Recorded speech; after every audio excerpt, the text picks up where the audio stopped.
गमले वाली बूढ़ी औरत।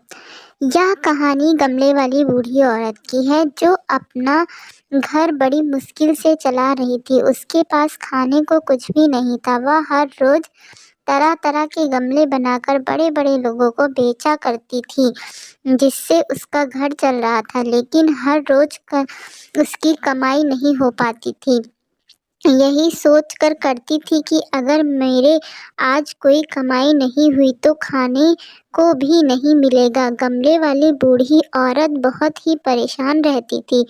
वह घर में अकेली रहती थी, लेकिन उसकी एज बढ़ रही थी। कभी कभी ऐसा दिन भी आता था कि उसे खाने को कुछ भी नहीं मिलता था। वह यही सोचा करती थी कि अगर कोई मेरे साथ होता तो वह भी मेरे लिए मदद कर सकता था। गमले वाली बूढ़ी महिला को बहुत ही महिला पसंद किया करती थी, क्योंकि वह अपने काम को बहुत अच्छी तरह से करती थी और गमले बनाकर लाया करती थी। बहुत सी महिला उसे खाने को भी दिया करती थी और कभी कभी उसकी मदद भी कर दिया करते थे।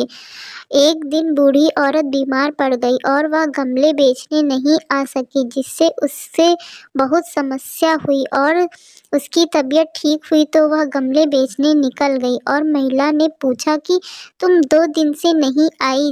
तो बूढ़ी औरत ने कहा कि मेरी तबीयत खराब हो गई थी, इस कारण मैं वहाँ पर नहीं पहुँच सकी थी।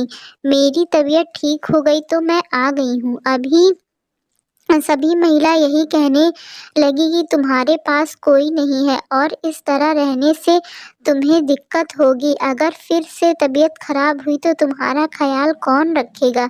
इसलिए ऐसा करो कि तुम हमारे साथ में रहो, जिससे तुम्हारा ख्याल भी होगा और तुम्हें अकेलापन भी नहीं रहेगा। यह सुनकर बूढ़ी महिला की आंखों में आंसू आ गए थे। इस दुनिया में कोई तो है जो मेरे पास है। हमें सबकी मदद करनी चाहिए।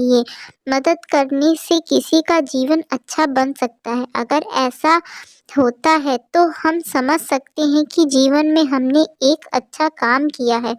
अगर आपको यह कहानी पसंद आई है तो आप इसे शेयर करें और कमेंट करें और चैनल को सब्सक्राइब करें।